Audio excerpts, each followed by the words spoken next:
দেশের আসল পরিচয় কি? আওয়াজ করে বলতে ভয় লাগে। এদেশের আসল পরিচয় কি? ইসলাম দিয়ে আমাদের সংসদ ভবন চলুক, আমরা চাই কি চাই না? বঙ্গভবনে লা ইলাহা ইল্লাল্লাহর পতাকা উড়ুক, আমরা চাই কি চাই না? প্রতিটি জেলা অফিসে, ডিসি অফিসে লা ইলাহার পতাকা ঝুলুক, আমরা চাই কি চাই না? কারা কারা চাই হাত তুলে আল্লাহরে দেখায়।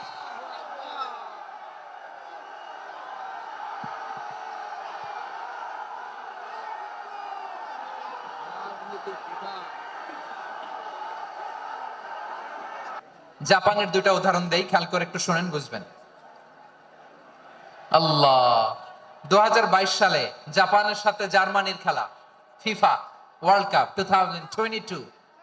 এক পক্ষে জাপান, আরেক পক্ষে কোন দেশ? কথা শোনে নাই। এক পক্ষে কোন দেশ, আরেক পক্ষে? সবাই এক পক্ষে, আরেক পক্ষে।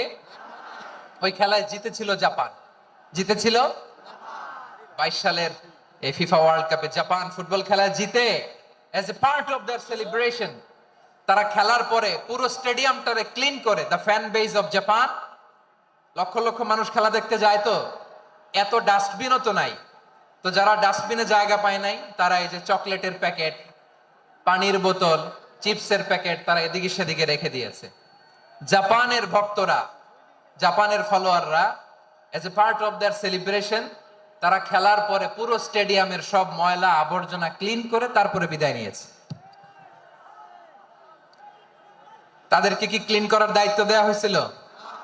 এই যশোর, জাপানের যে ছেলেরা খেলা দেখতে গেছিল ওদেরকে কি ক্লিন করার দায়িত্ব দিছিল? তারা কি স্টেডিয়ামের পরিচ্ছন্নতা কর্মী?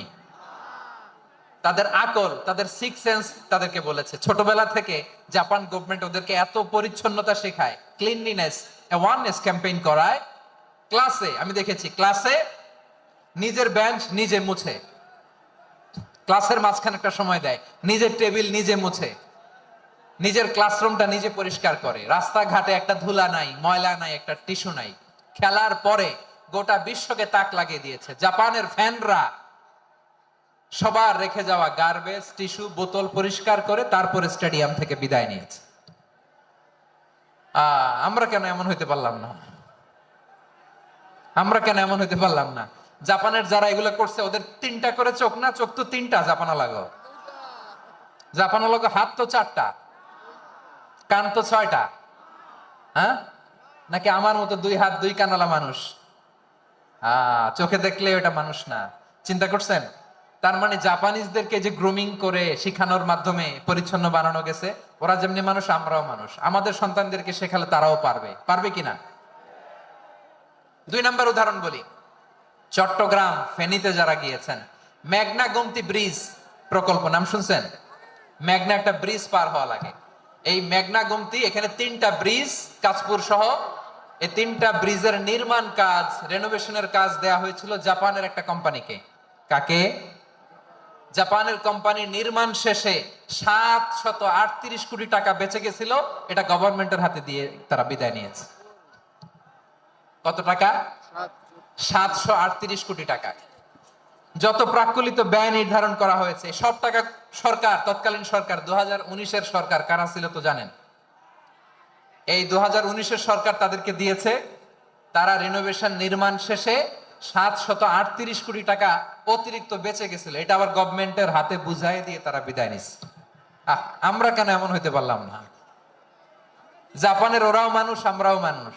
তার মানে মানুষে মানুষে পার্থক্য আছে না নাই? আচ্ছা, জাপানের দুইটা উদাহরণ দিলাম, এবার আমার দেশের দুইটা উদাহরণ দিব না? বাংলাদেশের দুইটা উদাহরণ দিই। এক নম্বর উদাহরণ, গত সপ্তাহে আপনারা জানেন কক্সবাজার আমার একটা প্রোগ্রাম ছিল, তো হেলিকপ্টারে গিয়েছিলাম। ফেনী জেলা যখন পার হচ্ছি, আমি দেখলাম তিনটা উইন্ড মিল। উইন্ড মিল ছিলেন তো? বিশাল পিলার, তিনটা চারটা পাখা থাকে। বায়ু বিদ্যুৎ কেন্দ্র, বাংলাদেশের প্রথম বায়ু বিদ্যুৎ কেন্দ্র এটা। মুহুরী প্রজেক্ট বলে ওটার, সম্ভবত মুহুরী প্রজেক্ট। তো সাগরের বাতাসের ঝাপটায় এটা ঘুরে এনার্জি হয়, ইলেকট্রিসিটি উৎপাদন হয়। তো আমি পাইলটকে বললাম, ভাই এগুলো থেকে কেমন ইলেকট্রিসিটি উৎপাদন হয়? কয় হুজুর একটু হয় না, কিছুই হয় না। কিছুই হয় না মানে? বলে হুজুর বাংলাদেশে যত উইন্ড মিল আছে এটার পাখা একটাও ঘুরে না। আল্লাহ, বলেন কি? তাহলে যে কোটি কোটি টাকা ব্যয় করে যে উইন্ড মিল, কয় হুজুর ভিতরে ফিটফাট, উপরে ফিটফাট, ভিতরে সদরঘাট। তার মানে কোটি কোটি টাকা দিয়ে এই উইন্ড মিল বানায়, এখানে কিছু নাই। দুর্নীতির আড্ডাখানা, আখড়াখানা বাংলাদেশ, ঠিক কিনা বলেন? আয় রে, জাপানিজরাও মানুষ, আমরাও মানুষ। আমার এক নিকটাত্মীয় সরকারি চাকরিজীবী, উনি আমাকে বললেন, বাংলাদেশের আরেকটা উদাহরণ দেই। উনি আমাকে বললেন যে প্রতি বছর আমাদের অফিসের ফার্নিচার চেঞ্জ করে। আমি বললাম প্রতি বছর ফার্নিচার চেঞ্জ করে কেন?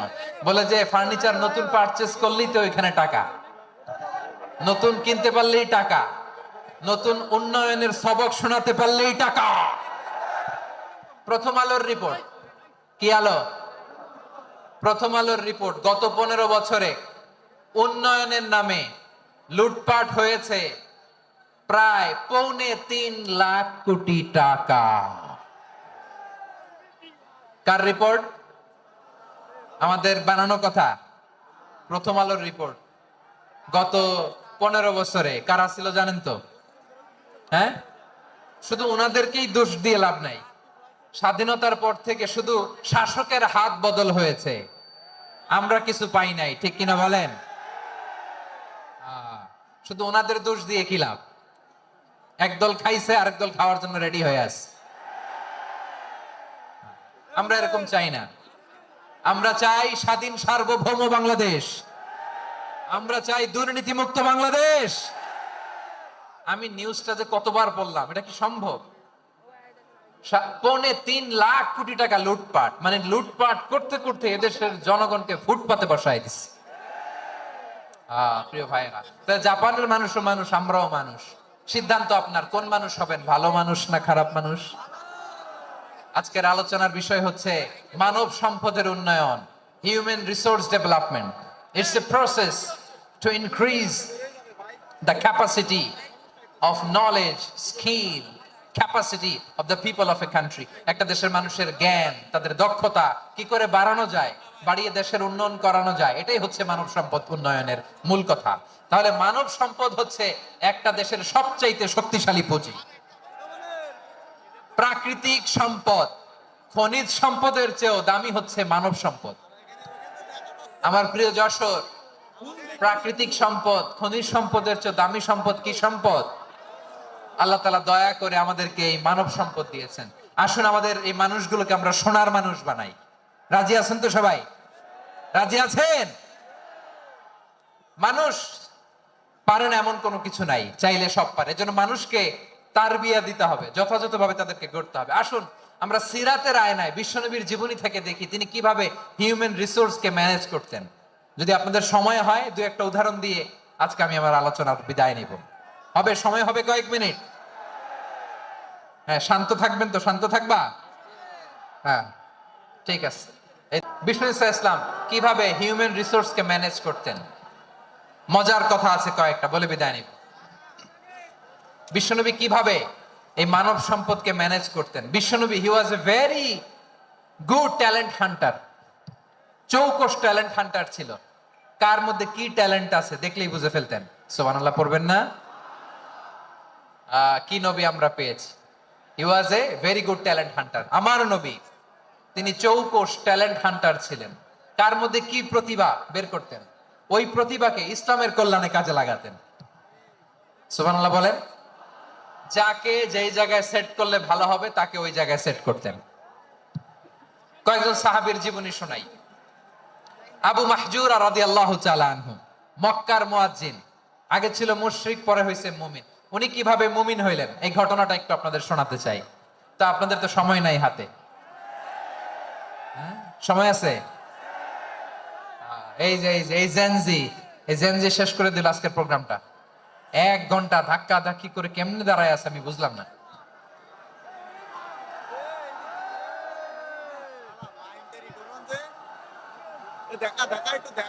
না না, তাকবির না, তাকবির না, চুপ করতে হবে। What I need, you stop. Just shut up. চুপ। হ্যাঁ, ঠিক আছে, এভাবে। আবু মাহজুরা রাদিয়াল্লাহু তাআলা আনহু কিভাবে মুসলিম হলেন আওয়াজ করে শুনেন। হুনাইনের যুদ্ধ 8ম হিজরি, বিষ্ণু ঈসা ইসলাম হুনাইনের যুদ্ধ শেষে ফিরতেছেন, পথিমধ্যে বেলাল রাদিয়াল্লাহু তাআলা আনহু, এই যে আবার কথা, আই রে আল্লাহ রে, এখানে ধাক্কা থাকি কেন? চলে যাও, পেছনে যাও, যাও পেছনে যাও। কি আজীব তামাশা, যেখানে যায় এখানে ধাক্কা ধাক্কি, মারামারি, গায়ের উপরে কাঁধের উপরে শাউটিং।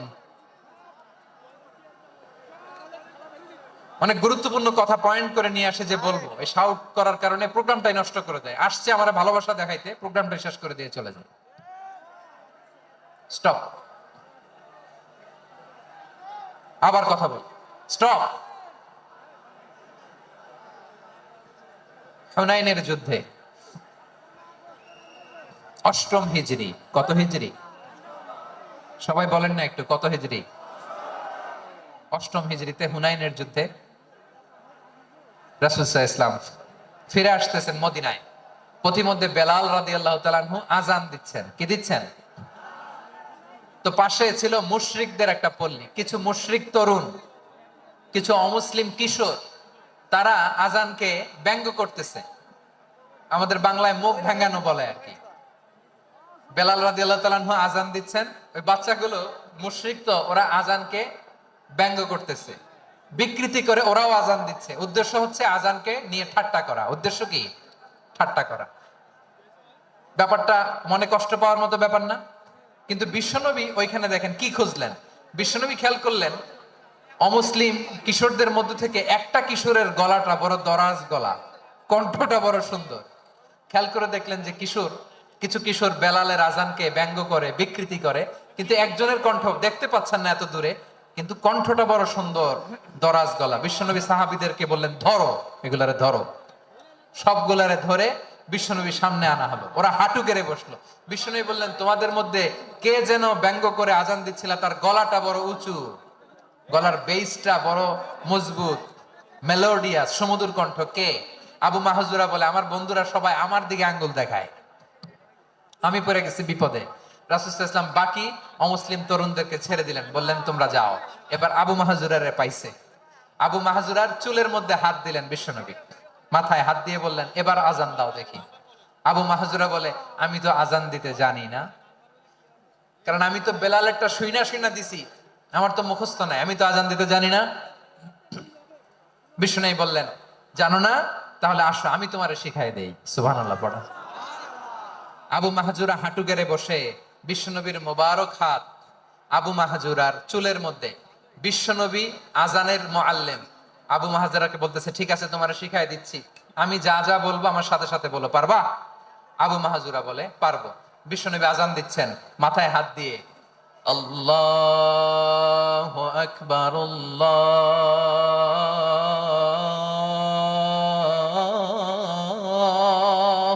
আকবার। আবু মাহজুরা এই বাক্যটা পড়লেন। বিশ্বনবী দ্বিতীয় বাক্য পড়তে আরম্ভ করলেন, আল্লাহু আকবার, আল্লাহু আকবার। আবু মাহজুরা এই বাক্যটা বললেন। বিশ্বনবী আবু মাহজুরার মাথার মধ্যে হাত দিয়ে তৃতীয় বাক্য বললেন, আশহাদু আল্লা ইলাহা ইল্লাল্লাহ।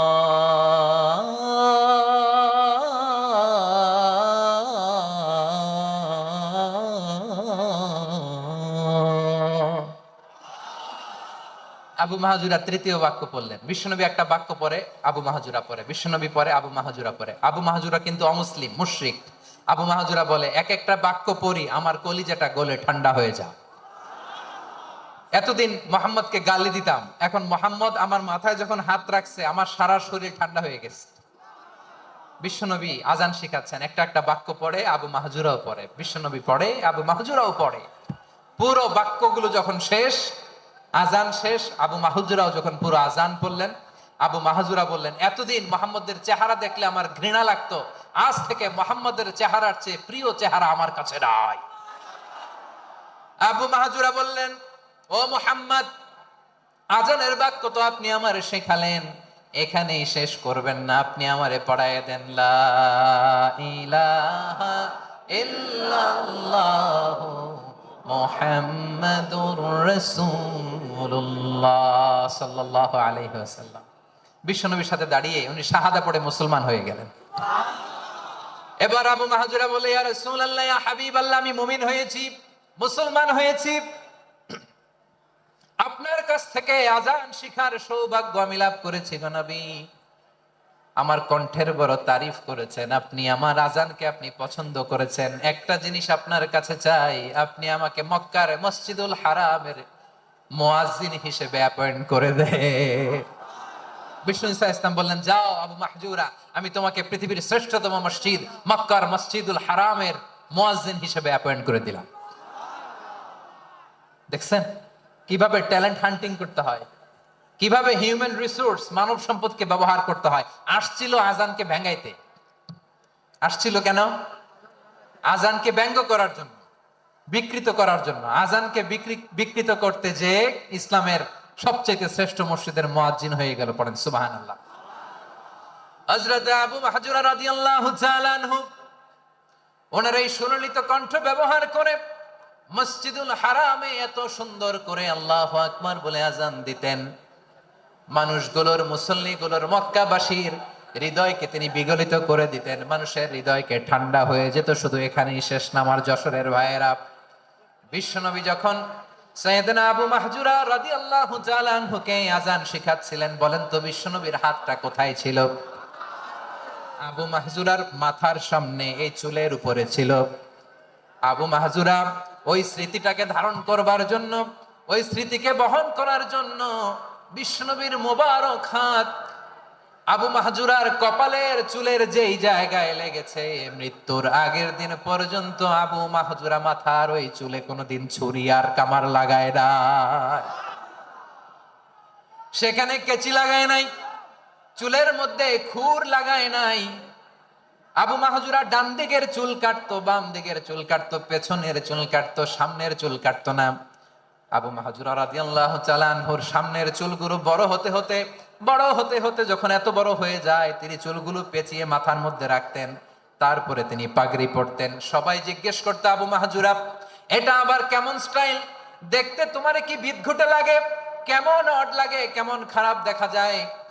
মক্কায় এমন কোন মানুষ তো দেখি নাই, ডানে চুল কাটে, বায়ে চুল কাটে, পেছনে চুল কাটে, সামনে কাটে না। ওরে আবু মাহজুরা, কেমন দেখা যায় তোমারে, তুমি সামনের চুল কাটো না কেন?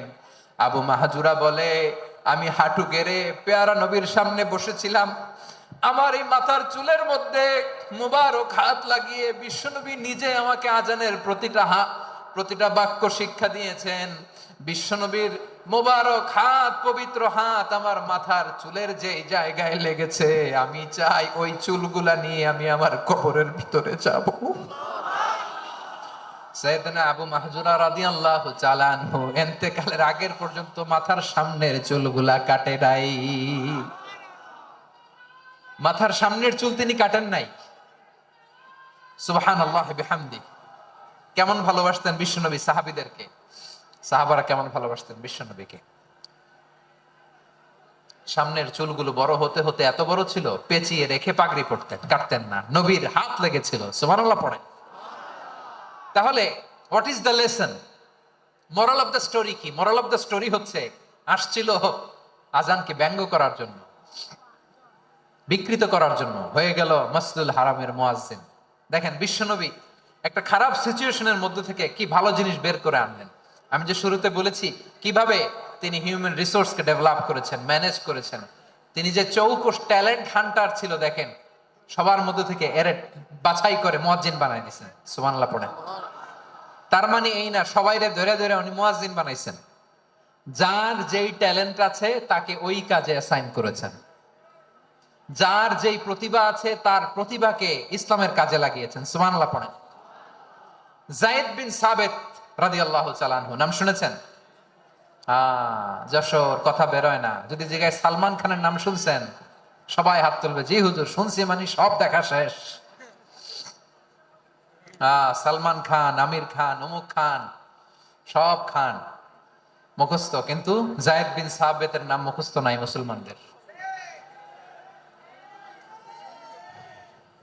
যেই সাহাবী মাথা সামনের চুল কাটে নাই, মসজিদুল হারামের মুয়াজ্জিন বানাইছেন বিশ্বনবী, ওই সাহাবীর নাম কি? খায়া ফেলাইছে, স্লোগানের সাথে খায়া ফেলাইছে। আবু মাহজুরা, কি নাম?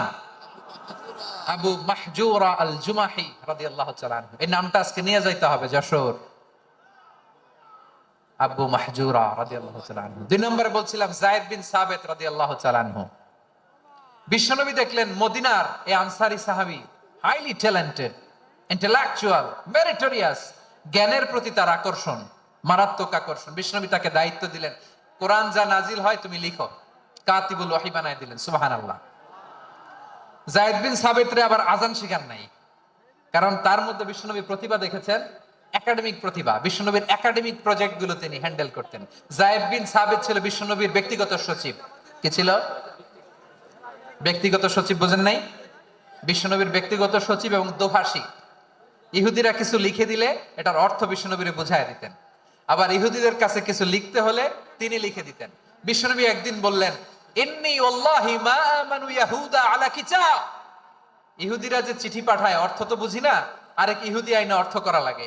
আবার ইহুদিদের কাছে কিছু লিখে পাঠাইতে চাইলে আমরা তো লিখতে পারি না, ইহুদিরে দিয়ে লেখা লাগে। ওরা যে পয়রা শোনায় লিখে দেয়, আমি ওদের বিশ্বাস করি না। আমার নিজের একজন লোক দরকার। বিশ্বনবী এই যায়েদ বিন সাবিতকে চুজ করলেন ল্যাঙ্গুয়েজের জন্য। উনি বললেন, যায়েদ, তোমার সফট স্কিলকে ডেভেলপ করতে হবে, তুমি হিব্রু ল্যাঙ্গুয়েজ শিখে ফেলো। যায়েদ বিন সাবিত বলল, বিশ্বনবীর মোটিভেশন আর ইন্সপিরেশন পেয়ে আমি 15 দিনে ইহুদিদের এই হিব্রু ল্যাঙ্গুয়েজ শিখে ফেললাম। শুধু শিখে ফেললাম না, হাত্তা হাদিয়াতু, even I became master in the language. এই ভাষা আমি পারদর্শী হয়ে গেলাম। এরপরে ইহুদিরা চিঠি লিখে পাঠালে আর কোন ইহুদি ডাকা লাগতো না, আমি নবীর এটার অর্থ শুনে পরে বুঝায় দিতাম। আবার ইহুদিদের কাছে চিঠি লেখা লাগলে আমি যায়েদ বিন সাবিত চিঠি লিখে দিতাম। সুবহানাল্লাহ। দেখেন, এত সাহাবীর মধ্য থেকে বিশ্বনবীর একাডেমিক প্রজেক্ট, ব্যক্তিগত সচিব, দোভাষী হিসেবে তিনি যায়েদ বিন সাবিতের মতো তরুণকে নির্বাচিত করেছেন। কেমন ট্যালেন্ট হান্টার ছিল আমার নবী! সুবহানাল্লাহ পড়বেন না? বিশ্বনবীর ইন্তেকালের পরে সাইয়েদনা আবু বকর রাদিয়াল্লাহু তাআলা আনহু যখন খলিফা হয়ে আসলেন, কোরআনকে সংকলনের দায়িত্ব দেয়া লাগবে, কোন সাহাবীকে দিবেন? সব সাহাবারা মিলে পরামর্শ করলেন। সাইয়েদনা আবু বকর, ওমর সবাই মিলে এই বিশাল কোরআন সংকলনের গুরু দায়িত্ব বিশ্বনবীর ব্যক্তিগত সচিব, বিশ্বনবীর দোভাষী, বিশ্বনবীর সিলেক্ট করাই লোক যায়েদ ইবনে সাবিত রাদিয়াল্লাহু তাআলা আনহুকে দিয়েছে। কোরআনের কপি তো আজকে এখানে রাখে নাই। এই যে আজকের যে কোরআন পড়েন, এটা আগে এরকম ছিল না। কোরআন নাজিল হলে সাহাবারা চামড়ার, ওটের চামড়ায় লিখে ফেলতো, ওটের চ্যাপ্টা হাড্ডির মধ্যে লিখে ফেলতো, গাছের গুড়ির মধ্যে লিখে ফেলতো, বিভিন্ন জনের কাছে ছড়ানো ছিটানো ছিল। আবু বকর রাদিয়াল্লাহু তাআলা আনহু একসাথে করলেন, পরবর্তীতে ওসমান রাদিয়াল্লাহু তাআলা আনহু একসাথে করলেন। 114 সূরার এখন এই মুসহাফ, এই কম্পাইলেশন, এই কপি আমরা পেয়েছি, যার হিউজ কন্ট্রিবিউশন ছিল। এই পুরো কোরআন কম্পাইলেশনের প্রজেক্ট ম্যানেজার ছিল যায়েদ বিন সাবিত রাদিয়াল্লাহু তাআলা। কোরআন কম্পাইলেশনের প্রজেক্ট ম্যানেজার। দেখেন, ওনারে মাথায় হাত দিয়ে আজান শিখায় নাই। সুবহানাল্লাহ কইবেন না? তাহলে প্রথম সাহাবী আবু মাহজুরাকে মুয়াজ্জিন বানাইলেন, যায়েদ বিন সাবিতকে ব্যক্তিগত সচিব আর দোভাষী বানালেন, মুসআব ইবনে উমাইর রাদিয়াল্লাহু তাআলা আনহুকে ইসলামের প্রথম অ্যাম্বাসেডর বানালেন। তাহলে তৃতীয় নাম্বার একজন সাহাবীর নাম বলছি, মুসআব ইবনে উমাইর। মুসআব, কি নাম? নামটা কেমন লাগে? এই কয়েকজনের ভাল লাগে, বাকিদের ভাল লাগে না? ভাল লাগে? এই এই আর কয়েকটা মিনিট দেওয়া যাবে না আমাকে আল্লাহর রাস্তে? হ্যাঁ, ঠিক আছে। আমি তোমাদেরকে ভালোবাসা দেখাবো, দোয়া করব, যদি চুপ থাকো, একেবারে চুপ, কষ্ট সহ্য করো, বাকিরে যা সওয়াব পাবে তোমরা ডবল পাবা, যেহেতু কষ্ট বেশি, কিন্তু চুপ। 3 নাম্বার সাহাবীর নাম মুসআব। এই ধাক্কাধাক্কি কেন? ধাক্কাধাক্কি কেন রে ভাই? না না না, এরকম হইলে আসবো না যশোর, আমি আর আসবো না। হয় পিছনে চলে যাও, নাহলে চুপ, ডাকাডাকি নেই। 3 নম্বর সাহাবীর নাম মুসআব। কি নাম? He was the first ambassador in Islam. ইসলামের প্রথম ডিপ্লোম্যাট, প্রথম কূটনৈতিক, ইসলামের প্রথম কূটনৈতিক, ইসলামের প্রথম ডিপ্লোম্যাট, প্রথম অ্যাম্বাসেডর মুসআব ইবনে উমাইর। মক্কার তরুণ যুবক, উনি পারফিউম লাগাইলে মানুষ দেখলেই বুঝতো এটা মুসআব লাগাইছে। এমন ড্যাশিং ফেসের ছিল, এমন স্মার্ট ড্যাশিং ফেস, এমন পার্সোনালিটির মানুষ ছিল মুসআব রাদিয়াল্লাহু তাআলা আনহু। কারণ যিনি ইসলামের স্পোকম্যান হবেন, মুখপাত্র হবেন, তার স্মার্ট হওয়ার দরকার আছে না নাই? আকাবার প্রথম শপথ যখন হলো, তাদের সাথে বিষ্ণু ঈসা ইসলাম মদিনাতে একজন মুখপাত্র পাঠালেন, ডিপ্লোম্যাটকে পাঠালেন, অ্যাম্বাসেডর অফ ইসলাম। তিনি হচ্ছেন মুসআব ইবনে উমাইর। পড়েন সুবহানাল্লাহ। বিশ্বনবী দেখলেন সে অনেক স্মার্ট, তার ডেডিকেশন আছে, সিনসিয়ারিটি আছে, এবং মদিনায় যে আউস খাজরাজ গোত্রের নেতাদের সাথে ডিল করতে হবে, ইহুদিদের সাথে ডিল করতে হবে, ওখানে একজন পাক্কা জানু খেলোয়াড়ের দরকার আছে না নাই?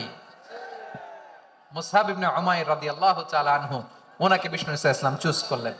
এবং বিষ্ণু ঈসা ইসলামের এই চুজিংটা, এই সিলেকশনটা এত সুন্দর ছিল, তিনি মদিনাতে যে বিশ্বনবী আসার আগেই মদিনার জমিনকে তিনি উর্বর করে ফেলছেন। প্রতিটা ঘরে ঘরে কালিমার দাওয়াত তিনি পৌঁছায় দিচ্ছেন।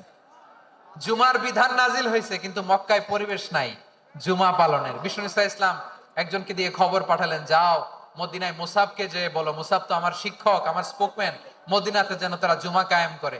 বিশ্বনবীর আগেই মুসাব মদিনার মুসলিমদেরকে নিয়ে মদিনায় প্রথম জুমা কায়েম করে ফেলছে। কোন সুবহানাল্লাহ। ডিপ্লোম্যাটদের কেমন হইতে হয়, অ্যাম্বাসেডরের কেমন হইতে হয়, মুসআব রাদিয়াল্লাহু তাআলা আনহুর কাছ থেকে শিখে নাও। মুসআব নামটা কেমন লাগে? যশোর যাদের সন্তান হবে, ছেলে সন্তান, আমার রাস্তায় পাইলি সবাই জিজ্ঞেস করে, হুজুর একটা নাম দেন, আমার ছেলে হবে। যশোরবাসীর জন্য আমি একটা নাম দিয়ে দিলাম, নাম রাখতে হবে মুসআব। কি নাম? নামটা যাদের ভাল লাগে, ছেলে সন্তান অনাগত আসবে, মনে চাইলে নাম রেখে দিবেন মুসআব রাদিয়াল্লাহু তাআলা আনহুর নামে মুসআব। তাহলে মুসআব রাদিয়াল্লাহু তাআলা আনহুকে বিশ্বনবী ল্যাঙ্গুয়েজ শিখান নাই, সফট স্কিল শিখান নাই। যায়েদ রাদিয়াল্লাহু, তিনি হিব্রু ল্যাঙ্গুয়েজ শিখেছেন, সুরিয়ানি শিখেছেন, কিন্তু মুসআবকে তিনি বানিয়েছেন the spokesman of Islam, the first diplomat, the ambassador of Islam. সুবহানাল্লাহ পড়বেন না? আব্দুল্লাহ ইবনে আব্বাস রাদিয়াল্লাহু তাআলা আনহু, বিশ্বনবীর কাজিন, চাচাতো ভাই। আবার মাইমুনা রাদিয়াল্লাহু তাআলা আনহু, মাইমুনা নবীর স্ত্রী, তিনি ছিলেন আব্দুল্লাহর আপন খালা। তো নবীর বউ যদি ওনার খালা হয়, নবী তার কি? বুঝে নাই, নবী তার কি? খালু। তাহলে সম্পর্ক অনেক গভীর, কাজিন আবার খালু। ছোট্ট মানুষ, তাই রাতে মাঝে মাঝে ঘরে থাকতো। বিশ্বনবী দেখলেন আব্দুল্লাহ যেহেতু আমার ঘরে ঢুকতে পারে, আব্দুল্লাহরে এই উম্মতের বড় শিক্ষাবিদ বানাইতে হবে। কথা বোঝে নাই? আব্দুল্লাহকে কি বানাইতে হবে? শিক্ষাবিদ, এডুকেটর অফ দিস উম্মাহ, এই উম্মার শিক্ষাবিদ বানাইতে হবে। তাই আব্দুল্লাহ ইবনে আব্বাসকে বিশ্বনবী হাতে কলমে শিক্ষা দিয়েছেন। আহারে, আর এরপরে যে কি ভাষা আসবে তোমাদের জন্য আমার মুখ থেকে, আমি নিজেও জানি না, আমি নিজেও জানি না। 1 ঘন্টা যাবত ধাক্কা ধাক্কি মারামারি। তো আসতে বলছে কে তোমাকে? পেছনে চলে যাও, জায়গা না পেলে পুরো প্রোগ্রামটাই নষ্ট করে দেবে।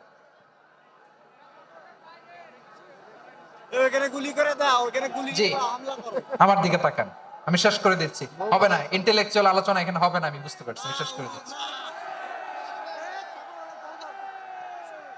আব্দুল্লাহ ইবনে আব্বাস রাদিয়াল্লাহু তাআলা আনহু, মনোযোগ দিয়ে কয়েকটা মিনিট শুনুন, আমি এখনই শেষ করে দিচ্ছি, এরপর আওয়াজ করবে। এই যে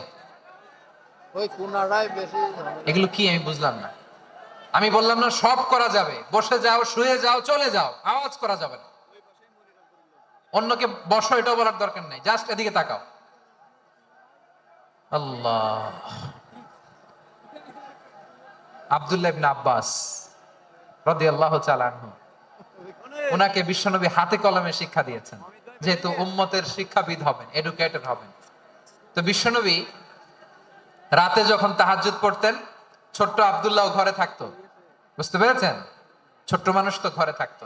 তো বিশ্বনবী তাহাজ্জুদের জন্য একবার দাঁড়িয়েছেন, ছোট্ট আব্দুল্লাহ ওযু করে দাঁড়াইছে। আচ্ছা বলেন তো, ইমাম আর মুসল্লি মোট যদি দুইজন হয়, একজন ইমাম একজন মুসল্লি, তো মুসল্লি ইমামের কোন দিকে দাঁড়াবে? ডানে দাঁড়াবে। ছোট্ট আব্দুল্লাহ বোঝে নাই, বিশ্বনবী তাহাজ্জুদ শুরু করেছেন, উনি ইক্তেদা করছেন আর দাঁড়াইছেন বায়ে। কোথায় দাঁড়িয়েছেন? আব্দুল্লাহ বলেন, যখন আমি বায়ে দাঁড়ালাম, আখাযা রাসূলুল্লাহ সাল্লাল্লাহু আলাইহি ওয়াসাল্লাম উযুনি আল ইউমনা ইয়াফতিলুহা, বিশ্বনবী নামাজরত অবস্থায় আমার কান ধরে টেনে আমার ডান দিকে এনে দাঁড় করায় দিলেন। পড়েন সুবহানাল্লাহ।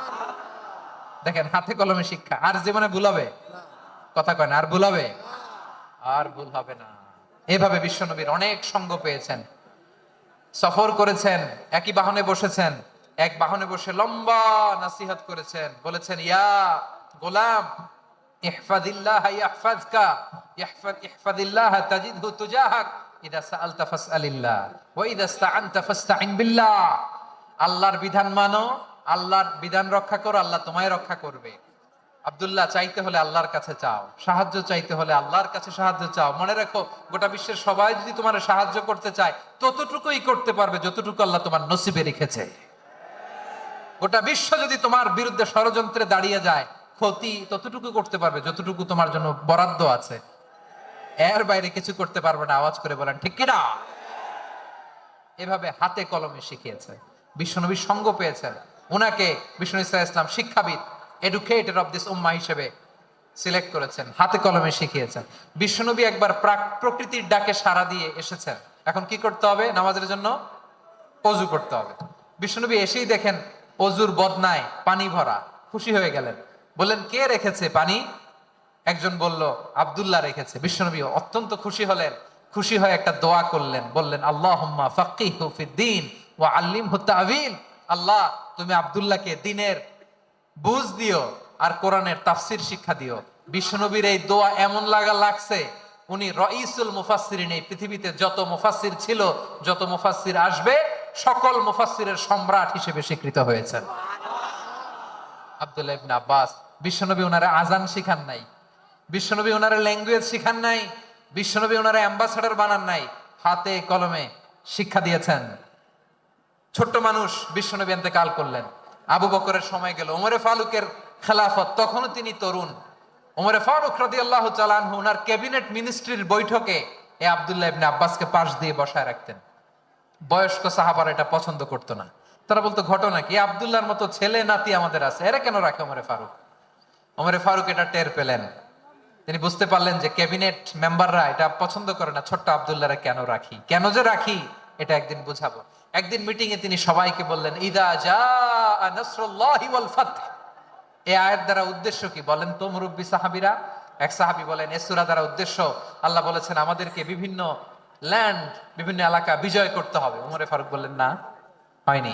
আরেকজন বললেন, বিজয় হওয়ার পর আমাদের বেশি বেশি আল্লাহর বরত্বের ঘোষণা দিতে হবে, এটা উদ্দেশ্য। ওমরে ফারুক বললেন, না, হয় নাই। যারা জিজ্ঞেস করেন কেউ পারে না। সব শেষে বিশ্বনবী ছোট্ট আব্দুল্লাহরে বলেন, আব্দুল্লাহ, ইদা জাআ নাসরুল্লাহি ওয়াল ফাতহ, এর দ্বারা উদ্দেশ্য কি বলতো? ছোট্ট আব্দুল্লাহ বলেন, হুয়া আজালু রাসূলিল্লাহ। এই আয়াত দ্বারা বিশ্বনবীর বিদায়কে উদ্দেশ্য নেওয়া হয়েছে। ওমরে ফারুক বললেন, হাযা হুয়া, এটাই তো সঠিক উত্তর, এটাই সঠিক তাফসীর এই আয়াতের। কারণ ইদা জাআ নাসরুল্লাহি ওয়াল ফাতহ, যখন আল্লাহর সাহায্য আর বিজয় আসবে, ওয়া রাআইতান নাসা ইয়াদখুলুনা ফি দীনিল্লাহি আফওয়াজা, আপনি দেখবেন দলে দলে, ঢলে ঢলে, বানের পানির মতো মানুষ ইসলামের দিকে ঢুকতেছে, ইসলামের বিজয় হয়েছে। তো ইসলামের বিজয়ের মিশন নিয়ে নবী আসছে, বিজয়ী যখন হয়ে গেছে, এখন তো নবীর বিদায় হবে। জোরে বলেন ঠিক কিনা? কোন সাহাবী এই সূক্ষ্ম কথাটা ধরতে পারে নাই, ওই আব্দুল্লাহ ছাড়া। আব্দুল্লাহ যখন উত্তর দিছে, সব সাহাবীদের টনক নড়েছে। এরপর থেকে কোন ক্যাবিনেট মিটিং এ আর কোন সাহাবারা কোনো প্রশ্ন করে নাই। আওয়াজ করে পড়েন সুবহানাল্লাহ। বিশ্বনবী আব্দুল্লাহ ইবনে আব্বাসকে দ্য এডুকেটর অফ দ্য উম্মাহ, উম্মার শিক্ষাবিদ হিসেবে গ্রহণ করেছেন। আওয়াজ করে পড়তে হবে আল্লাহু আকবার। সাহাবীদের নামগুলো মনে থাকবে? এক নম্বরে আবু মাহজুরা, মুয়াজ্জিন বানাইছেন। যায়েদ ইবনে সাবিত, দোভাষী, ট্রান্সলেটর অফ প্রফেট, এবং তিনি ছিলেন বিশ্বনবীর ব্যক্তিগত সচিব। Musab ibne Umair, the first ambassador and diplomat of Islam. Abdullah ibne Abbas, এই উম্মার সবচেয়ে বড় এডুকেটর, শিক্ষাবিদ। আরেকজন ছিল আব্দুল্লাহ ইবনে মাসউদ রাদিয়াল্লাহু তাআলা। দুই আব্দুল্লাহ, আব্বাস গেল, আরেকজন হচ্ছে মাসউদ। মক্কার তরুণ, ছাগল পালতো মুশরিকের। বিশ্বনবী আর আবু বকর রাদিয়াল্লাহু তাআলা আনহু একবার গেলেন, যে দেখে এই তরুণ দাঁড়ায় আছে। বিশ্বনবী বলেন, আমি খুব ক্ষুধার্ত, তোমার কাছে কি দুধ আছে ছাগলের? আব্দুল্লাহ ইবনে মাসউদ বলে, আছে। ওয়ালাকিন আনা মু'তামান, কিন্তু যে দুধ আছে এটা আমানতের, আমি দিতে পারবো না। বিশ্বনবী এইটা শুনেই তারা টার্গেট করে ফেলছে। আনা মু'তামান, দুধ আছে কিন্তু এটা আমার মালিকের, আমি তো দরদ দেখাই আমার মালিকের দুধ আপনি পথিক, আপনারে দিতে পারি না। বিশ্বনবী টার্গেট করে ফেলছেন, এরে আমার কাজে লাগাইতে হবে। বিশ্বনবী বললেন, আচ্ছা ঠিক আছে, দুধ দিও না, কিন্তু এমন ছাগি আছে কিনা যেই ছাগির সাথে কোনো ছাগলের মিলন হয় নাই, তার ওলানে দুধও আসে নাই, বাচ্চাও নাই, এরকম ছাগির থেকে যদি আমি দুধ খাই তাহলে তো সমস্যা নাই। বলতেছে, এরকম ছাগির থেকে দুধ খাইলে সমস্যা নাই, কারণ এরকম ছাগির ওলান থেকে দুধ আসবেও না। বলতেছে, ঠিক আছে, এরকম একটা ছাগি নিয়ে আস। নিয়ে আসা হলো। বিশ্বনবী বিসমিল্লাহ বলে ওই ছাগির ওলানে হাত দিলেন। হাত দিতে দেরি, পুরো ওলানটা দুধে ভরে যেতে দেরি হয় না। বিশ্বনবী আর আবু বকর রাদিয়াল্লাহু তাআলা আনহু দহন করে পেট ভরে খেলেন। এই দৃশ্য আব্দুল্লাহ ইবনে মাসউদের হৃদয়ে দাগ কাটলো। এই মুজিজা দেখে তিনি বললেন, আশহাদু আল্লা ইলাহা ইল্লাল্লাহ ওয়া আশহাদু আন্না মুহাম্মাদুর রাসূলুল্লাহ। তিনি ষষ্ঠ মুসলিম ছিলেন, 6 নম্বর মুসলমান। ওনাকে টার্গেট করে বিশ্বনবী দেখলেন এমন ইন্টেলেকচুয়াল ব্রেন, উনি সূক্ষ্ম সূক্ষ্ম জিনিস বুঝে বেশি, ফিকহি জ্ঞান ওনার মধ্যে বেশি। বিশ্বনবী ওনাকে কোরআনের জ্ঞান শিক্ষা দিতে লাগলেন। উনি বিশ্বনবী সবার কাছে কোরআন শোনায়, কিন্তু বিশ্বনবী নিজে আব্দুল্লাহ ইবনে মাসউদের কাছ থেকে কোরআন শুনতো। বিশ্বনবী একবার বললেন, ইকরা আলাইয়া ইয়া মাসউদ। ইবনে মাসউদ, একবার শোনাও তো কোরআন দেখি। আব্দুল্লাহ ইবনে মাসউদ বলে, আকরাউ আলাইকা ওয়া আলাইকা উনজিল। নবী, আপনার উপর কোরআন নাজিল হয় আর আমি আপনার সামনে কোরআন পড়বো? বিশ্বনবী বললেন, ইন্নী উহিব্বু আন আসমাআহু মিন গায়রি। আমি নিজে পড়তে যেমনি ভালোবাসি, অন্যে পড়ুক আমি শুনবো, এটাও আমি ভালোবাসি। সূরা নিসা তিনি তেলাওয়াত করে শুনিয়েছেন। এমন সূক্ষ্ম সূক্ষ্ম বিষয় বিশ্বনবী উনাকে ধরিয়ে দিয়েছেন। উনি হয়ে গিয়েছেন, আব্দুল্লাহ ইবনে আব্বাস হয়েছেন রাইসুল মুফাসসিরিন, ওই হয়ে গিয়েছেন ফাকিহুল উম্মাহ। ওনার চাইতে বড় ফকি এই পৃথিবী আর দেখবে না। চিল্লায় বলেন সুবহানাল্লাহ। উনি বলতেন, ওয়াল্লাহি ওয়াল্লাহি ইল্লাযী লা ইলাহা গায়রু মা উনজিলাত সূরাতুন ইল্লা ওয়া আনা আ'লামু আইনা উনজিলাত ওয়া ফিমা উনজিলাত। বিশ্বনবী এমন ভাবে কোরআনের দার্স আমাকে দিয়েছেন, কোরআনে যত সূরা নাজিল হয়েছে, যেখানে নাজিল হোক না কেন আমি জানি এটা কোথায় নাজিল হয়েছে এবং কোন প্রেক্ষাপটে নাজিল হয়েছে। এমন একটা সূরা নাই যে সূরার কোথায় নাজিল হয়েছে আমি মাসুদের জানা নাই, কোন প্রেক্ষাপটে নাজিল হয়েছে আমার জানা নাই। এরকম ঘটবে না। চিল্লায় বলেন আল্লাহু আকবার। এই আব্দুল্লাহ ইবনে মাসউদ রাদিয়াল্লাহু তাআলা ওমর ফারুকের সময় কুফার চিফ জাস্টিস ছিলেন। কুফা নগরীর চিফ জাস্টিস। চিফ জাস্টিস বুঝেন নাই? বিচারপতি। কি ছিলেন? সবাই বলে নাই, কি ছিলেন? বিচারপতি ছিলেন।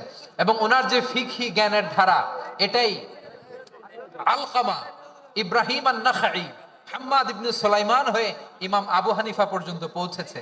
এবং ওনার ফিকহি জ্ঞানের ধারাই হানাফি মাযহাবে অ্যাকসেপ্ট হয়েছে। আজও এগুলো হানাফি মাযহাবে চর্চিত হয়। হানাফি মাযহাবের সব ফিক আব্দুল্লাহ ইবনে মাসউদের ফিকহি জ্ঞানের ধারা থেকে নেওয়া হয়েছে। চিল্লায় পড়েন সুবহানাল্লাহ। তাহলে উনাকে বিশ্বনবী বানিয়েছেন জুরিস্ট, জুরিস্ট, আইনবিদ, ফাকিহ। উনারে আজান শিখান নাই। হিউম্যান রিসোর্স ডেভেলপমেন্ট কিভাবে করবেন, মানব সম্পদের উন্নয়ন কিভাবে করতে হয়, কিভাবে যার যেখানে প্রতিভা কাজে লাগাতে হয় উনি দেখিয়েছেন। সুবহানাল্লাহ পড়বেন না?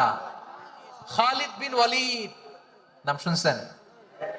কে কে শোনেন নাই হাত তোলেন। কি ছিলেন? বীর যোদ্ধা। বীর যোদ্ধা ছিলেন খালিদ বিন ওয়ালিদ। কিন্তু তিনি ইসলাম ধর্ম গ্রহণ করেছেন অনেক দেরিতে, 8ম হিজরিতে। তার মানে 8ম হিজরির আগে উনি মুশরিকদের পক্ষে লড়াই করেছেন। ওনার হাতে কত মুসলিম সাহাবী যে নিহত হয়েছে হিসাব নাই। বিশ্বনবী টার্গেট করে রাখছে, তুমি আমাদের মুসলিমদের এত ক্ষতি করলা, তুমি যখন মুসলমান হবা তোমার দিয়ে আমি এমন কাম করামু যে এটা আর কেউ করতে পারবে না। সুবহানাল্লাহ নাই? যশোর ক্লান্ত হয়ে গেছে।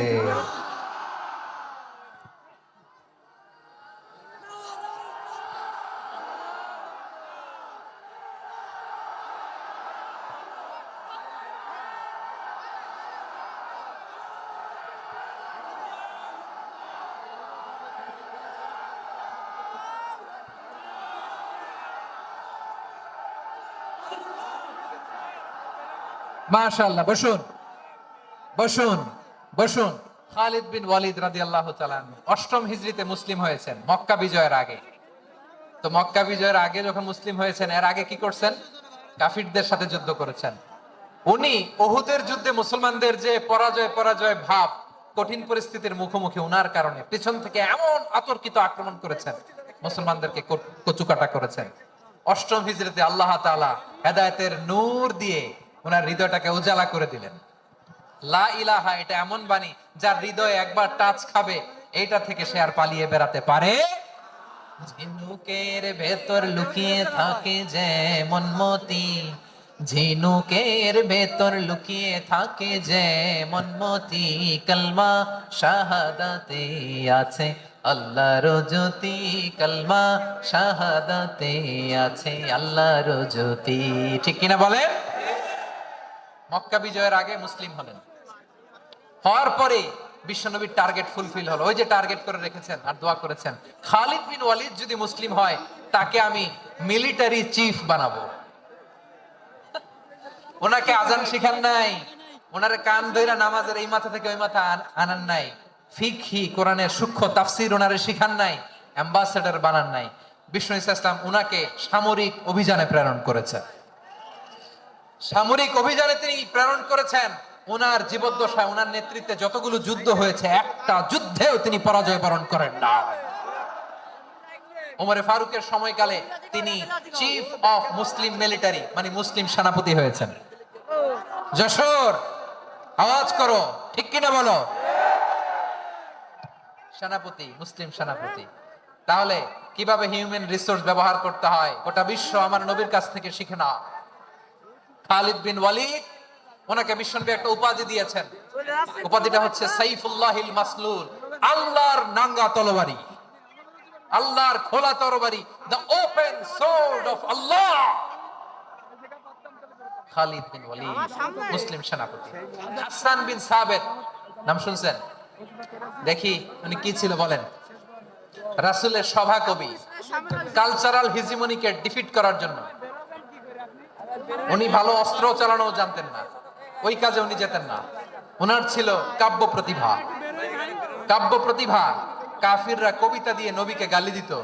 বিশ্বনবী বলতেন, ইয়া হাসান আজিব আন রাসূলিল্লাহ, তুমি নবীর হয়ে কাফেরদের এই কথাগুলোর জবাব দাও। বিশ্বনবীর একটা মিম্বার ছিল। বিশ্বনবীর মিম্বারের পাশাপাশি মসজিদে নববীতে এই হাসান বিন সাবিতের জন্য বিশ্বনবী একটা স্পেশাল মিম্বার বানিয়ে দিয়েছে। এখান থেকে তুমি জবাব দাও।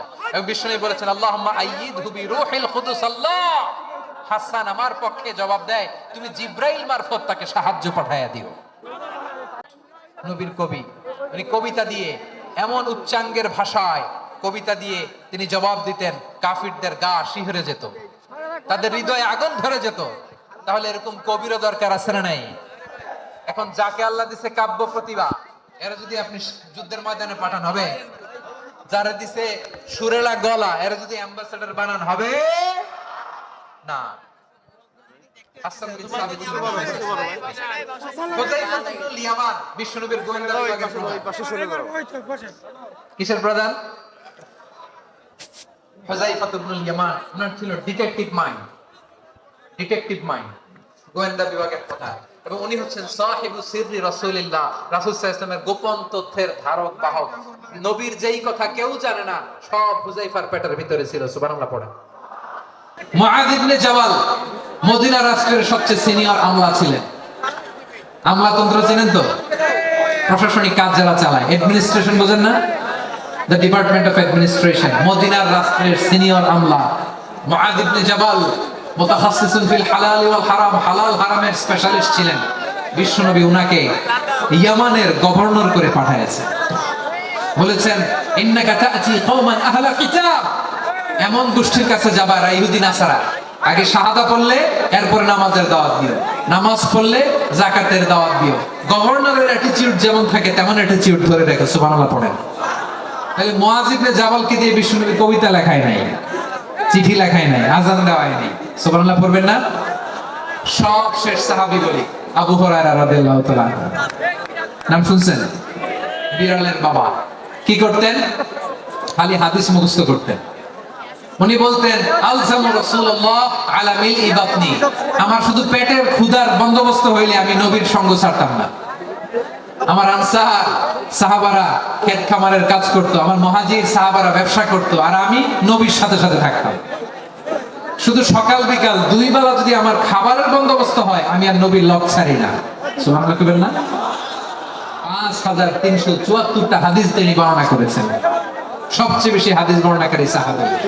হাদিস প্রিজার্ভেশনের কাজে বিশ্বনবী ওনাকে কাজে লাগিয়েছেন।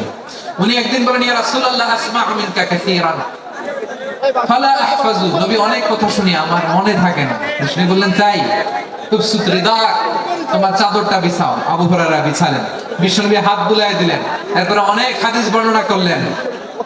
আবু হুরায়রা বলে, তারপর থেকে বিশ্বনবী যাই বর্ণনা করে আমি শুনি আর একটাও ভুলি না। এখন সুবহানাল্লাহ। বিশ্বনবী ওনাকে হাদিস প্রিজার্ভেশন, নবীর এই যে লক্ষ্য হাদিস প্রিজার্ভেশনের এই দায়িত্ব দিয়েছেন সাইয়েদনা আবু হুরায়রা রাদিয়াল্লাহু তাআলা। প্রিয় ভাইরা, তাহলে 10 জন সাহাবীর কথা যে বললাম, আপনারা কি খেয়াল করেছেন কত বড় ট্যালেন্ট হান্টার, চৌকস ট্যালেন্ট হান্টার ছিল আমার নবী। এক একজনের এক এক ট্যালেন্ট, এক এক কাজে অ্যাসাইন করেছেন, এক একজনকে এক এক দায়িত্ব দিয়েছেন, এক একজনের প্রতিভাকে এক এক ভাবে বিকশিত হওয়ার সুযোগ দিয়েছেন। আওয়াজ করে বলেন ঠিক কি না? এখন আমার পর্দার আড়ালে আমার মায়েরা বলবে, এতগুলো পুরুষ সাহাবীর কথা বললো, নারী সাহাবীরা কি কিছু করে না? হ্যাঁ, একজন নারী সাহাবীর কথা বলে মোনাজাত হবে, দোয়া ছাড়া কেউ যাব না। রুফাইদা আল আসলামিয়া রাদিয়াল্লাহু তাআলা আনহা, ওনার বাবার নাম সাআদ আল আসলামি। বিশ্বনবী কি খেয়াল করলেন দেখেন, সাআদ ছিল মদিনার বড় ডাক্তার। এই নারী সাহাবী রুফাইদা বাবার কাছ থেকে চিকিৎসা বিদ্যা শিখেছেন। যখন শিখছে, বিশ্বনবী দেখলেন আমার তো প্রতি সপ্তাহে সপ্তাহে যুদ্ধে আহত সাহাবীদের সেবা দিবে কে? বিশ্বনবী রুফাইদাকে বললেন, রুফাইদা তুমি মসজিদে নববীর পাশে একটা মেডিকেল ক্যাম্প করো। এই যে সাকিনা আদ্দিন মেডিকেলের আমার ছাত্রী বন্ধুরা, শুনে রাখো, তোমাদের আইকন হচ্ছে রুফাইদা আল আসলামিয়া। বিশ্বনবীর ডিরেকশন অনুযায়ী তিনি মসজিদে নববীর পাশে একটা মেডিকেল ক্যাম্প করলেন এবং আহত সাহাবাদের চিকিৎসা উনি ওনার টিম নিয়ে দিতেন। বিশ্বনবীর পরামর্শে উনি আনসারি এবং মুহাজির মহিলা সাহাবীদেরকে নিয়ে একটা স্পেশাল মেডিকেল টিম গঠন করলেন। খায়বার যুদ্ধে 7ম হিজরিতে যখন বিশ্বনবী যায়, উনি ওনার টিম নিয়ে আসলেন, বললেন, ইয়া রাসূলুল্লাহ আমরা তো তলোয়ার চালাতে পারি না, আমরা তো তীর মারতে পারি না, আপনি যদি অনুমতি দেন খায়বার অভিযানে আমি আমার টিম নিয়ে মেডিকেল টিমের সেবাটা সার্ভিসটা দিতে চাই। পড়েন সুবহানাল্লাহ। বিশ্বনবী অনুমতি দিলেন। যুদ্ধ সাহাবীদের সাথে রুফাইদা আল আসলামিয়া উনিও মেডিকেল টিম নিয়ে অগ্রসর হলেন। খায়বারের প্রতিটা আহত ইনজুর্ড সাহাবী যারা ইনজুরির শিকার হয়েছেন, সবাই রুফাইদা আল আসলামিয়ার মেডিকেল ক্যাম্প থেকে চিকিৎসা সহায়তা পেয়েছেন। সুবহানাল্লাহ পড়েন। দেখেন কিভাবে বিশ্বনবী ট্যালেন্ট বাছাই করতেন। আপনি অবাক হবেন, বাহরাইনের মেডিকেল ইউনিভার্সিটিতে রুফাইদা আল আসলামিয়া মেডিকেল প্রাইজ অ্যাওয়ার্ড প্রতি বছর দেয়া হয়। যদি 8 দিনের এই মেডিকেল আমার বোনেরা যদি জেনে থাকো জানো, না আমরা নতুন করে জানো, সার্চ দিও রুফাইদা আল আসলামিয়া মেডিকেল অ্যাওয়ার্ড বাহরাইনের ইউনিভার্সিটিতে দেওয়া হয়। প্রিয় ভাইরা, তাহলে আলোচনার সামারি আমরা করি। বিশ্বনবী যার যেখানে ট্যালেন্ট তাকে ওইখানে কাজে লাগাতেন। আওয়াজ করে বলেন ঠিক কিনা? এবার একটা ইন্টারভিউ হবে, আওয়াজ করে বলেন আবু মাহজুরাকে বিশ্বনবী কি বানাইছেন? হ্যাঁ, ভুলে গেছেন? সামনের চুলে হাত দিয়ে বিশ্বনবী কি সুন্দর গলায় আজান শিখালেন। মুয়াজ্জিন যায়েদ বিন সাবিতকে একাডেমিক প্রজেক্টের দায়িত্ব দিয়েছেন, তিনি ছিলেন বিশ্বনবীর দোভাষী ব্যক্তিগত সচিব। Musab ibne Umair the first ambassador of Islam, Abdullah ibne Abbas উম্মার বড় শিক্ষাবিদ মুফাসসির, আব্দুল্লাহ ইবনে মাসউদ ছিলেন জুরিস্ট। কি ছিলেন? জুরিস্ট ছিলেন, এই উম্মার সবচেয়ে বড় জুরিস্ট। খালিদ বিন ওয়ালিদ সেনাপ্রধান। হাসান বিন সাবিত ছিলেন বিশ্বনবীর সভাকবি। কি ছিলেন? বিশ্বনবীর সভাকবি ছিলেন। এরপরে হুযায়ফা ইবনুল ইয়ামান কি ছিলেন? গোয়েন্দা বিভাগের প্রধান। মুআদ ইবনে জাবাল কি ছিলেন? সিনিয়র আমলা, ইয়ামানের গভর্নর। আবু হুরায়রা রাদিয়াল্লাহু তাআলা আনহু হাদিস প্রিজার্ভেশনের কাজ করেছেন। আর আমাদের রুফাইদা আল আসলামিয়া রাদিয়াল্লাহু তাআলা আনহা কি ছিলেন? নার্স ছিলেন। নার্স হয়ে মেডিকেল সেবা দিয়েছেন। প্রিয় ভাইয়া, পুরো আলোচনার যদি সামারি করি তাহলে বিশ্বনবী যেভাবে হিউম্যান রিসোর্সকে ম্যানেজ করেছেন, যার যেখানে প্রতিভা কাজে লাগিয়েছেন, আমরাও যদি করি আমাদের বাংলাদেশের চিত্র আমরা পাল্টে দিতে পারবো। আমরা শুরুতে শুনেছি মানুষের আছে অসীম সম্ভাবনা, প্রতিটা মানুষ অনন্য, যত্ন নিলে, যথাযথ পরিচর্যা করলে মানুষ বিশ্ব জয় করতে পারে, ঠিক কিনা? আমাদের হাফেজে কোরআনের সামনে দাঁড়াতে পারে এমন কোন হাফেজে কোরআন আল্লাহর জমিনে জন্ম হয় না। ওটা বিশ্ব কাঁপিয়ে তারা সেরা। আমাদের ক্রিকেটাররা সেরা, আমাদের তৈরি পোশাক শিল্প সেরা। এরকম অনেক অনেক সেরা জিনিস আছে, আমরা এগুলোর নার্চারিং করতে পারিনি, পরিচর্যা করতে পারিনি, সঠিক তারবিয়াতের অভাব। তাহলে মানুষের অসীম সম্ভাবনাকে কাজে লাগাতে হবে, ঠিক কিনা বলেন? ইউনুস গভর্নমেন্টকে আমি বলবো, অল্প সময়ের জন্য আপনারা এসেছেন, সংস্কারও করতে হবে, আবার নির্বাচনও করতে হবে। সব সংস্কার হতে করতে পারবেন না, যতটুকু পারবেন এর মধ্যে আমাদের যে হিউজ ম্যান পাওয়ার, আমাদের যে মানব সম্পদ, হিউম্যান রিসোর্স, এটাকে ডেভেলপ করে আপনাদের যেতে হবে। যেটা পারবেন না সেটাকে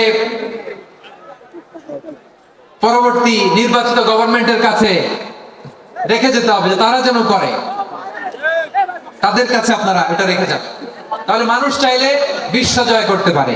আর মানুষকে হারাতে পারে কেউ? জোরে বলো যশোর, মানুষকে হারাতে পারে কেউ? আল্লাহ আমাদেরকে জনসংখ্যা দিয়েছেন প্রিয় ভাইয়েরা। এই জনসংখ্যা অনেক বড় সম্পদ, এটা আমাদের জন্য অভিশাপ নয়, আশীর্বাদ। আমাদের জনসংখ্যাকে যদি আমরা জনশক্তিতে রূপান্তর করতে পারি, আজকে বাংলাদেশ যে অবস্থানে দাঁড়িয়ে আছে, বাংলাদেশ তার 20 গুণ উন্নতির শিখরে চলে যাবে। চিল্লায় বলো ঠিক কিনা? আমাদের শ্রমিক ভাইয়েরা বাইরে কাজ করে, আমাদের শ্রমজীবী ভাইয়েরা, প্রবাসীরা, তাদের ব্যাপারে গুরুত্ব দিতে হবে। আমাদের শ্রমের দাম সবচেয়ে কম, সবচেয়ে কম। তারা এম্বাসিতে গুরুত্ব পায় না, এয়ারপোর্টে গুরুত্ব পায় না। এই সরকার অবশ্য তাদেরকে অনেক গুরুত্ব দিচ্ছে। আমাদের অদক্ষ শ্রমিককে যখন আমরা দুবাই পাঠাই অল্প বেতন পায়, কিন্তু ইন্ডিয়ানরা দক্ষ শ্রমিক পাঠাইলে তার 3 গুণ বেতন পায়। আমরা আমাদের শ্রমিকদেরকে অদক্ষ ভাবে আর পাঠাতে চাই না, দক্ষ শ্রমিক পাঠিয়ে আমরা রেমিটেন্সের বন্যা বইয়ে দেব। আমাদের শ্রমিকদের পাঠানো রেমিটেন্সের টাকায় সচল থাকে আমার দেশের অর্থনীতির চাকা। তাদেরকে সবচেয়ে গুরুত্ব দিতে হবে। আমরা পেয়েছি ফ্রিডম ফাইটার, মুক্তিযোদ্ধা, আর আমার প্রবাসী ভাইরা হচ্ছে রেমিটেন্স ফাইটার। জোরে বলো ঠিক কিনা? তাহলে আমাদের এই জনশক্তিকে জনসম্পদে ট্রান্সফর্ম করতে হবে, ঠিক কিনা বলেন? সরকার জনগণকে এভাবে পলিশ করতে হবে। মা বাবারা ছেলে মেয়েদের মধ্যে কার কোন যোগ্যতা তাকে ওইভাবে কাজে লাগাতে হবে। সবার এ প্লাস পাওয়ার কোনো দরকার নেই। আমাদের দেশে একটা টেন্ডেন্সি আছে, পরীক্ষায় এ প্লাস না পাইলে কই তুই কি করলি, পাশের বাড়ির ছেলে এ প্লাস পাইছে, যা ওর পা ধোয়া পানি খা। কি খা? আমি ভাবছি যে পা ধোয়া, এ প্লাস পাওয়া ছেলেদের পা ধোয়া পানির একটা পানির ব্র্যান্ড বানাইতে হবে, এরকম লেখা থাকবে এ প্লাস পাওয়া ছেলেদের পা ধোয়া পানি। খাওয়া নাই, এগুলার খাওয়া নাই। ওরে আল্লাহ এ প্লাস পাওয়ার জন্য বানাইছে, আর আপনার ছেলেকে এই এ প্লাস গুলারে নিয়ন্ত্রণ করার জন্য আল্লাহ বানাইছে। ওকে দিয়ে আল্লাহ কি করবে আপনি জানেনই না। একটা এ প্লাস, একটা এ গ্রেড একটা মানুষের জীবনকে ঠিক করে দিতে পারে না। আপনার ছেলেকে আল্লাহ অন্যদিকে যোগ্যতা দিয়েছে। ওদের মনোবল ভাঙবেন না, খবরদার, খবরদার। ছেলে মেয়েদের মনোবল ভাঙবেন না। যাকে দিয়ে যেটা হবে তাকে দিয়ে সেটা করতে হবে, তার প্রতিভাকে সেভাবে কাজে লাগাতে হবে। তাহলে বাংলাদেশ, আমাদের এই জনসংখ্যা জনসম্পদে রূপান্তরিত হবে। আমাদের সরকারের তত্ত্বাবধানে আমাদের 18 কোটি জনগণ দক্ষ জনশক্তিতে রূপান্তরিত হোক, আমরা চাই কি চাই না? আমরা ভালো মানুষ, শ্রেষ্ঠ মানুষ হতে চাই কি চাই না? ওই জাপানিজদের মতো সৎ, ওই ইউরোপিয়ানদের মতো কালচার, আমাদেরকে আল্লাহ তাআলা কোরআন সুন্নাহ অনেক কিছু দিয়েছেন। যেহেতু বর্তমানে আমরা দেখছি তারা সৎ, তাদের মধ্যে ভ্যালু আছে, সেগুলো আমাদের মধ্যে আনার দরকার আছে না নাই? আর ইসলাম দিয়ে আমাদের জীবনকে সাজাতে হবে, ইসলাম দিয়ে আমার পরিবারকে সাজাতে হবে। ইসলাম থেকে, কোরআন থেকে প্রেসক্রিপশন না নিলে জীবন সুন্দর হবে না। কোরআন থেকে প্রেসক্রিপশন না নিলে সমাজ সুন্দর হবে না। কোরআনের প্রেসক্রিপশন না মানলে রাষ্ট্র সুন্দর হবে না।